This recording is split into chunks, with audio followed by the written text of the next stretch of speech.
Salut à tous. En Afrique, la demande de connectivité est en train d'exploser. C'est une opportunité absolument énorme. Aujourd'hui, on va décortiquer un outil qui était conçu justement pour ça, et surtout, on va voir comment transformer ce défi technique en une véritable carrière. La grande question, c'est donc la suivante. Face à ce besoin qui ne cesse de grandir, comment on fait pour déployer des solutions réseau qui soient à la fois super efficaces et, point crucial, financièrement abordables? C'est le grand défi que des tas de techniciens et d'entrepreneurs tentent de relever sur tout le continent. Alors, pour bien comprendre, commençons par le contexte. Pourquoi est-ce que cette compétence est si précieuse en ce moment? Eh bien, tout part d'une demande qui est littéralement en train d'exploser. Et ce qui est vraiment fou, c'est que ce besoin, il est absolument partout. On parle des entreprises, des écoles, des mairies et même des quartiers entiers. Tout le monde cherche une connexion qui tient la route. Du coup, ça crée un vide immense sur le marché, une occasion en or pour ceux qui ont la bonne expertise. Et pour répondre à ce besoin, il y a un nom qui revient tout le temps. Passons maintenant à l'outil qui est au cœur de notre discussion, MikroTik. Et comme on va le voir, c'est bien plus qu'un simple boîtier. Voilà comment les pros le voient, c'est carrément une arme secrète. Pourquoi ce terme? Parce qu'il combine deux avantages énormes. D'un côté, il est très abordable, et de l'autre, il est tellement flexible qu'on peut monter des réseaux de niveau professionnel sans se ruiner. Et regardez un peu tout ce qu'on peut faire avec. C'est impressionnant. On ne parle pas juste de donner du Wi-Fi, non, on parle de créer de vrais business, comme des réseaux Wi-Fi payants dans un quartier. On peut gérer très précisément qui consomme quoi sur la bande passante, sécuriser les connexions entre plusieurs bureaux, ou encore créer des portails de connexion comme on en voit dans les hôtels. Bref, c'est le couteau suisse de l'administrateur réseau. Ok, mais attendez. Si cet outil est si puissant et si abordable, pourquoi est-ce que tout le monde ne l'utilise pas avec succès? C'est là qu'on touche au cœur du problème, le principal obstacle que beaucoup de gens rencontrent.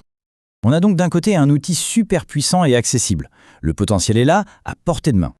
Mais alors, et c'est ça le grand paradoxe, pourquoi est-ce que tant de gens achètent un équipement MikroTik, plein d'enthousiasme, pour finalement le laisser prendre de la poussière dans un placard?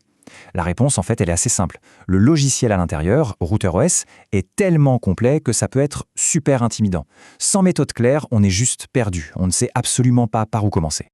Heureusement, la bonne nouvelle, c'est que cet obstacle n'est pas une fatalité. Il existe un vrai chemin pour dépasser cette complexité. Voyons maintenant comment on passe de la confusion totale à la maîtrise. Ce tableau, il est très parlant. Essayer d'apprendre tout seul dans son coin, eh bien, souvent, on tourne en rond. On a des bouts de connaissances par-ci, par-là, et on finit par se décourager. C'est un peu la recette de l'abandon. À l'inverse, une formation bien structurée, c'est tout le contraire.